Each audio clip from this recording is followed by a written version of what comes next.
আমরা শিক্ষার্থীরা অনেক গরিব শিক্ষার্থী আছে, মেধাবী আছে, তাদের সাহায্য করতে পারি না। সাথে সাথে উনি বললো যে আমি 1 কোটি টাকা দিব। কথাটা বলতে সময় লাগে, কাজ করতে সময় লাগে না। কিন্তু আমাদের যে 1 কিলো একটা রাস্তা আছে, ওই রাস্তাটা আমি শুধু ওনাকে একবার বলছি যে মাননীয় মেয়র, এই রাস্তাটার অবস্থা খুব খারাপ অবস্থা, এটা কি করা যায়। উনি সাথে সাথে পরের দিন ওনার ইঞ্জিনিয়ারিং টিম, চিফ ইঞ্জিনিয়ার সহ টিম পাঠিয়েছেন।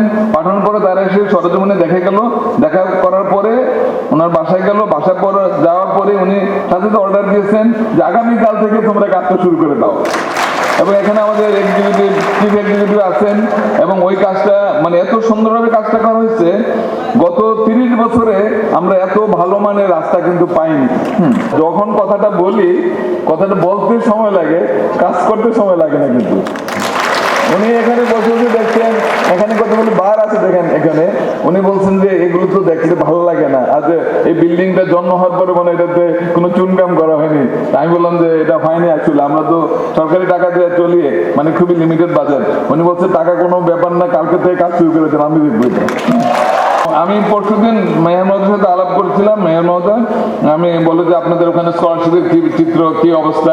আমি বললাম যে স্কলারশিপ আমাদের সিলেটে তো এইভাবে হয় না। আসলে আমরা শিক্ষার্থীরা অনেক গরিব শিক্ষার্থী আছে, মেধাবী আছে, তাদের সাহায্য করতে পারি না। সাথে সাথে উনি বললো যে আমি 1 কোটি টাকা দিব।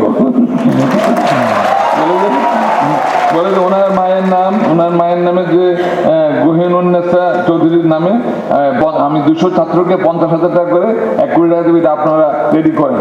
তা আমি বললাম যে মাননীয় মেয়র, আপনি আপনার সিটি কর্পোরেশন থেকে একটা প্রতিনিধি দেন, তারা একটু চুজ করলো, আমরা থাকবো না। না, দরকার নেই, আপনাদের শিক্ষকরাই যথেষ্ট আছে, ওরা চুজ করো, আমরা ওই টাকাটা আমরা দিয়ে দিব।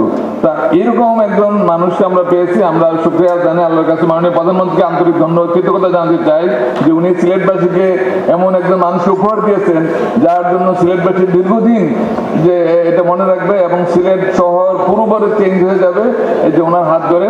মাননীয় মেয়রকে আমি শুধু আশ্বস্ত করতে চাই, আমাদের তরফ থেকে, আমাদের 10টা ইঞ্জিনিয়ারিং ডিপার্টমেন্ট আছে বা অন্যান্য বিভাগ আছে, আমরা সবসময় আপনার পাশে থাকবো।